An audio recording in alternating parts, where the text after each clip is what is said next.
오늘의 말씀은 지난주에 이어지는 연속 설교라고 할 수 있겠습니다. 그런데 오늘 말씀만으로도 부활이 승리가 된 이유라는 주제로 생각해 볼 수 있습니다.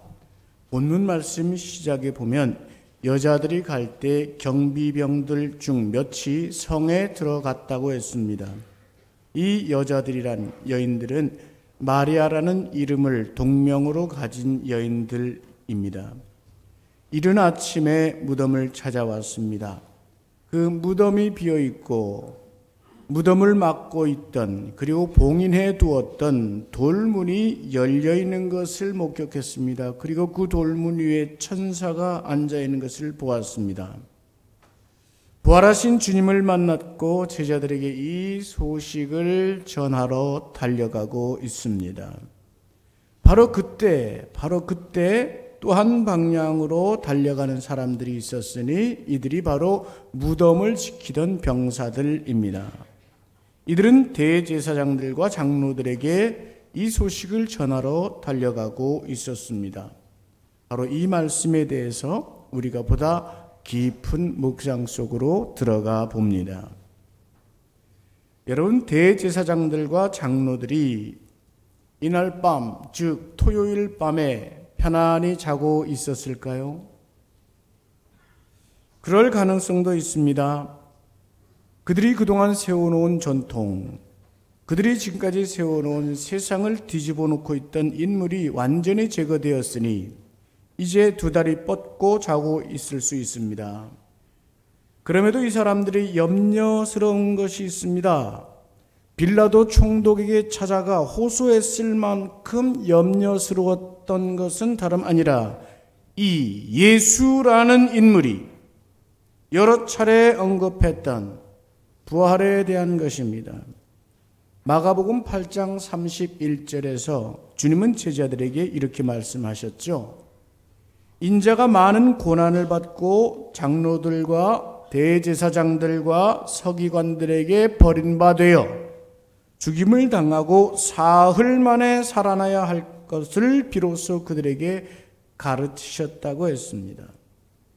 요한복음 2장 19절 말씀에 보면은 너희가 이 성전을 헐라 내가 사흘 동안에 일으키리라 했습니다.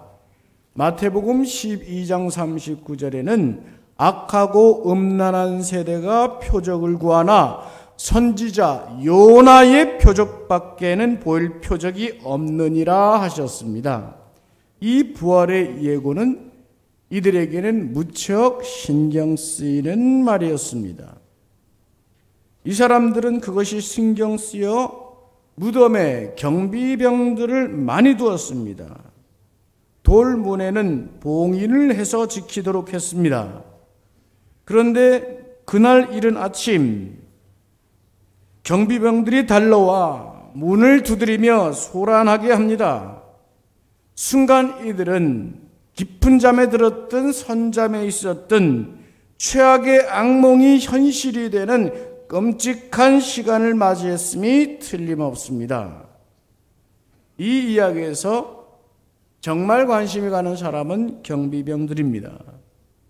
이 사람들은 천사와 예수님의 부활 사건을 보고 너무나도 놀랐습니다. 마태복음 28장 4절 말씀에 보면 이 지키던 자들이 그를 무서워하여 떨며 죽은 사람과 같이 되었다고 했습니다. 이제 이들은 더 이상 무덤을 지킬 필요가 없어졌습니다. 지킬 시신이 없기 때문입니다.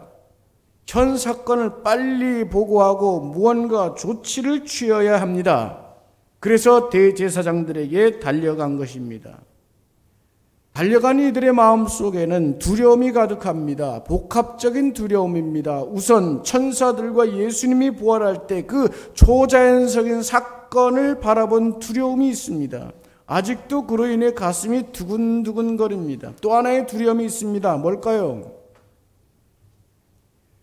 제사장들과 유대 장로들이 그토록 철저하게 명령한 것, 무덤을 지키라. 이 사명을 실패했기 때문입니다. 시신이 없어지는 날에는 분명 예수가 말했던 대로 부활했다는 소문이 날 게 뻔하므로 어떤 여지도 두지 못하도록 철저하게 막아야 한다는 명령을 단단히 받은 터입니다. 그러므로 이 명령을 어길 시에는 어떤 처벌이 따를지 모릅니다. 당시의 관습대로 엄청난 매로 벌을 받거나 혹은 사형으로 죽임을 당할 수도 있습니다. 이 두려움에 사로잡힌 채로 이 경비병들은 대제사장에게 달려가 기다리고 있습니다. 마침내 대제사장들이 문을 열고 나옵니다. 그리고 말합니다. 마태복음 오늘 읽은 28장의 12절에서 15절 말씀입니다. 우리 다 같이 한 목소리로 다시 읽어보겠습니다. 함께 합시다. 그들이 장로들과 함께 모여 의논하고 군인들에게 돈을 많이 주며 이르되 너희는 말하기를 그의 제자들이 밤에 와서 우리가 잘 때 그를 도둑질하여 갔다 하라. 만일 이 말이 총독에 우리가 권하여 너희로 근심하지 않게 하리라 하니 군인들이 돈을 받고 가르친 대로 하였으니 이 말이 오늘까지 유대인 가운데 두루 퍼지니라. 아멘. 성경학자들, 특히 독일의 판넨베크라는 신학자는 이 빈무덤의 사건 속에서 부활의 소식을 입증합니다. 성경에 철저히 근거하여 이 경비병들을 추적합니다. 우리도 상식적으로 생각해 보면 경비병들은 지금 사실 앞뒤가 안 맞는 말을 듣고 있습니다. 너희는 말하기를 우리가 자고 있는 사이에 제자들이 와서 시신을 훔쳐갔다고 말하라. 고 했다면 그 안에는 논리적 결점이 숨어 있습니다. 가령 첫째로 우리들이 다 자고 있었다고 한다면 어떻게 제자들이 시신을 훔쳐간 것을 알 수 있겠는가? 최소한 한 명이라도 깨어 있어야 제자들을 보았을 것 아니겠는가? 둘째로 그렇다면 한 명이라도 깨어서 제자를 보았다면 그 사람은 즉시 나머지 경비병들을 즉시 깨워서 비상 깨워서 제자들을 제지하거나 쫓아내지 않았겠습니까? 제자들은 오합지졸 갈릴리 출신의 비무장 민간인입니다. 이들이 철저히 무장한 군인들을 제압하고 돌문을 열어서 시신을 훔쳐갔다고는 볼 수 없습니다. 그렇다면 세 번째, 만일 여기서 정말로 병사들이 자고 있을 때 제자들을 훔쳐갔다고 합시다. 병사들이 그렇게 의심이 되어서 소문을 냈다고 합시다. 그렇다면 그들은 왜 즉시 제자들을 쫓아가지 않았을까요? 틀림없이 빌라도가 지휘하는 로마의 병력이라면 얼마든지 시신을 훔쳐낸 범행을 밝혀내는데 오랜 시간이 걸리지 않았을 것입니다. 이 사건에 대해서 존 칼빈 목사님은 이렇게 말합니다. 지금 이 경비병들이 마주대하고 있는 이 대제사장들이나 장로들이 만약에 강직하고 분별력 있는 지도자였다고 한다면 이 병사들에게 그 일에 손을 떼도록 많은 돈을 쥐어준 이 일은 굉장히 유치한 구실을 제공한다는 사실을 알고 있었을 것이다. 그런데 이 대제사장들도 바리새인들도 장로들도 누구도 강직하거나 분별력이 있지 못했던 것입니다. 성전을 사흘 만에 일으키리라던 예언과 같은 말씀이 지금 일어났습니다. 요나의 표적을 보이리라는 말에 담긴 부활의 예고가 지금 이루어졌습니다. 그러나 가리고 싶습니다. 증거는 분명합니다. 그러나 믿기 싫었습니다. 그래서 믿지 않기로 작정을 했고 오히려 증거를 인멸하고 있습니다. 돈을 주어서 이 첫 증인들의 입을 막고 헛소문을 퍼뜨리게 했습니다. 이렇게 허위 사실이 만들어지고 유포된 것이었습니다. 그리고 희한하게도 이 경비병들은 중대 명령을 실패함으로 인해서 얻은 것이 있습니다. 무엇이었습니까?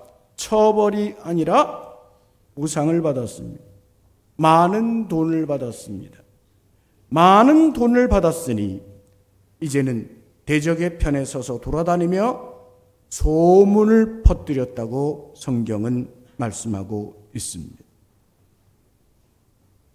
한편 주님의 부활에 등장하는 다른 인물들이 있습니다.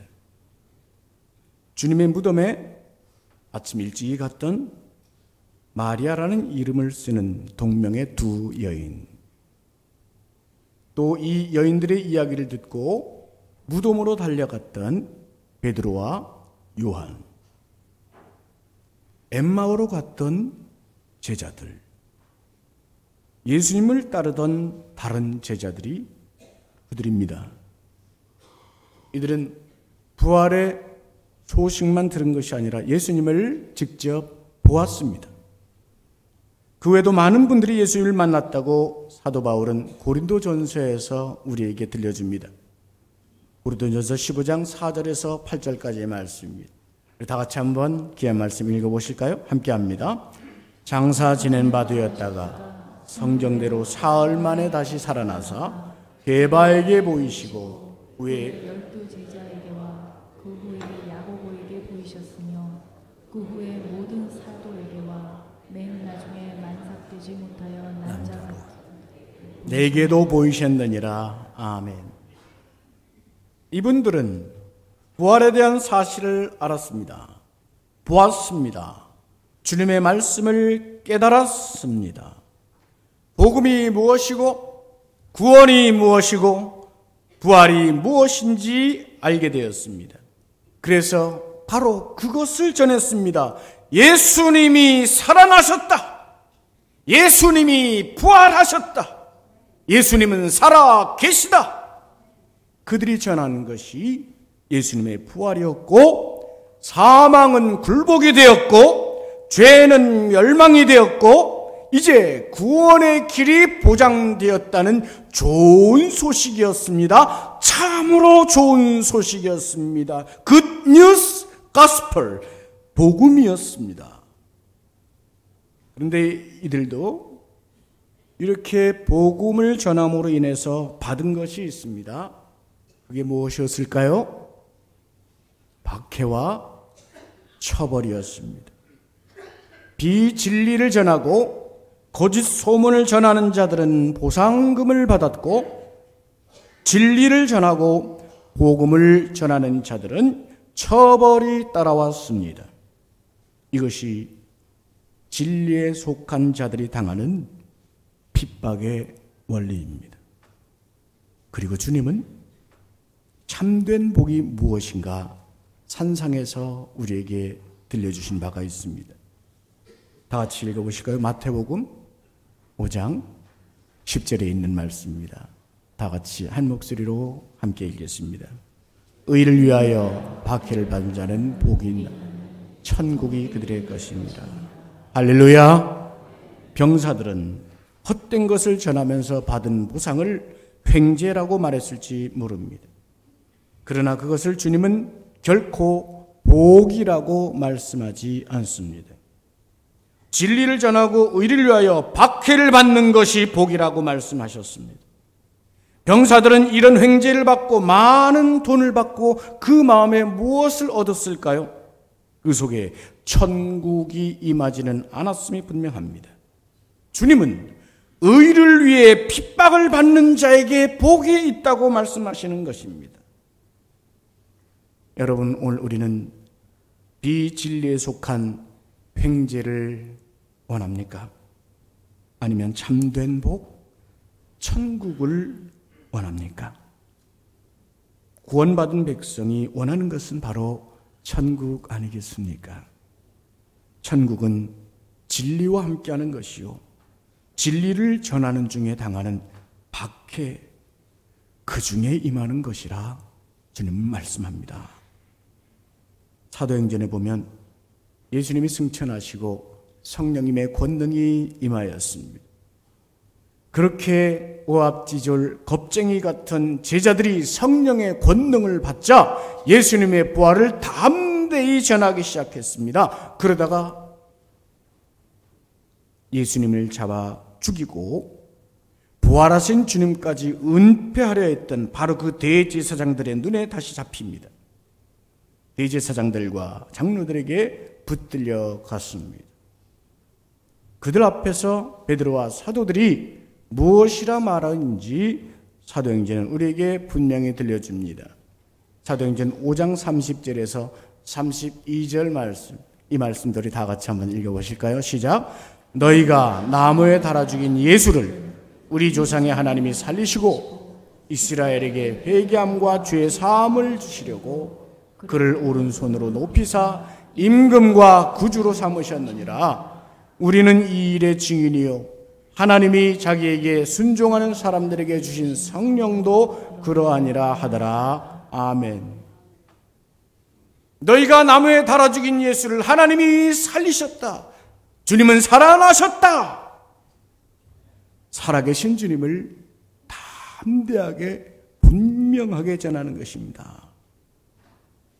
이 사도들이 담대한 말에 분노한 저들은 이 사도들을 당장에 죽이려 했습니다. 그러나 성령의 역사 속에서 가말리엘이라는 명망 있는 유대인 율법 교사가 그들을 보호하는 말을 하고 풀어주게 됩니다. 대신에 이들을 채찍질해서 내보내게 되는데 채찍질에 맞아 온몸에 그 채찍 자국이 있을, 그리고 피로 물들었을 이 제자들이 보여주는 모습을 사도행전은 이렇게 기록합니다. 사도들은 그 이름을 위하여 능욕받는 일에 합당한 자로 여기심을 기뻐하면서 공의 앞을 떠나니라. 기뻐하면서 핍박받게 된 자로 합당케 된 것을 기뻐하면서 공의 앞을 떠났다고 했습니다. 그리고 예수를 그리스도라 가르치고 전하기를 그치지 아니하였다 말씀합니다. 오늘 본문에 주님께서 제자들에게 주신 말씀이 있습니다. 이것을 대위임령이라고 합니다. 마태복음 28장 18절에서 20절에 기록된 말씀, 우리 마지막으로 다시 한번 다 같이 읽어보겠습니다. 함께합니다. 예수께서 나와 말씀하시되 하늘과 땅의 모든 권세를 내게 주셨으니 그러므로 너희는 모든 민족을 제자로 아버지와 아들과 성령의 이름으로 세례를 베풀고 내가 너에게 분부한 모든 것을 가르쳐 지키게 하라.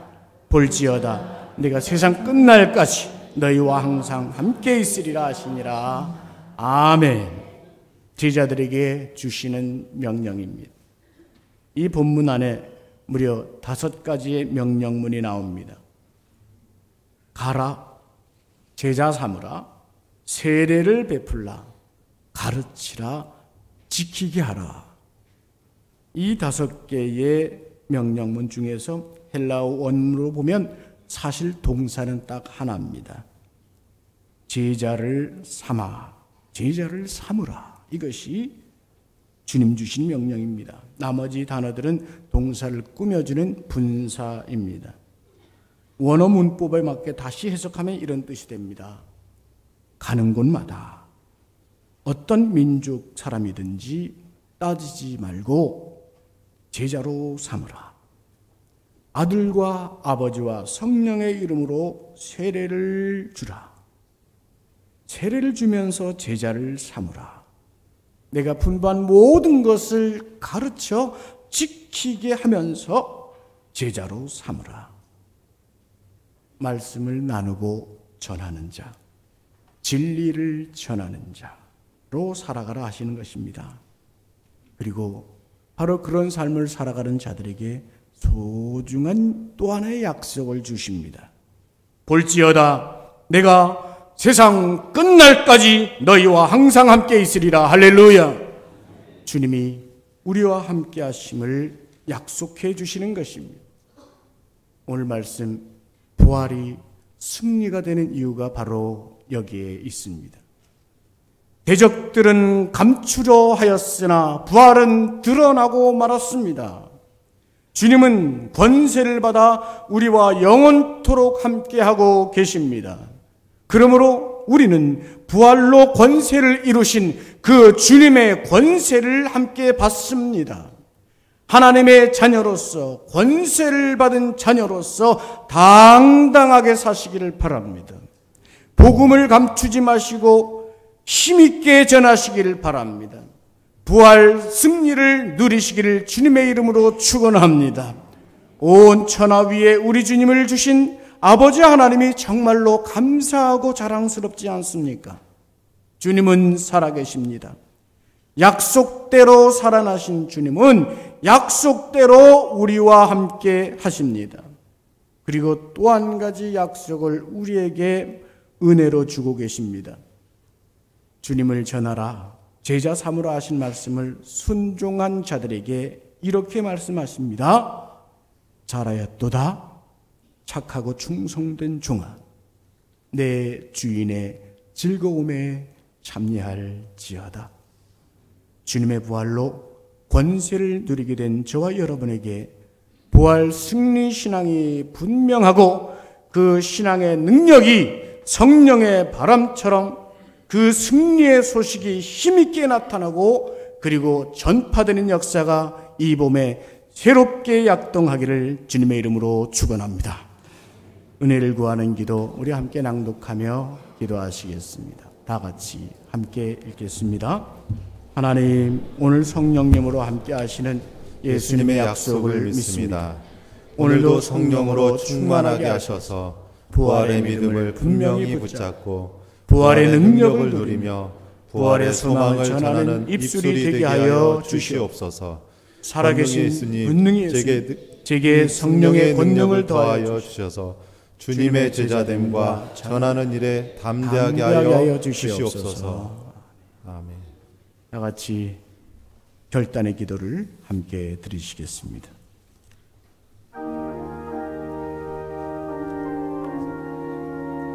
오늘도 부활의 승리를 말씀 속에 다시 한번 깨닫습니다.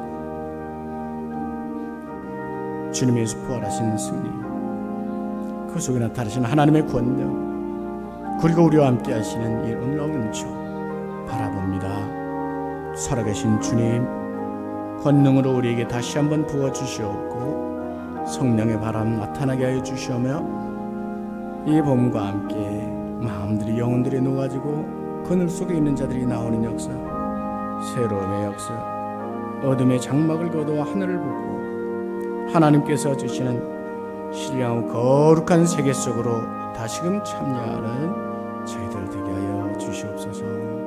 우리 심령과 교회가 이 조국이 되게 하여 주시옵소서. 주님 기름 부어주소서.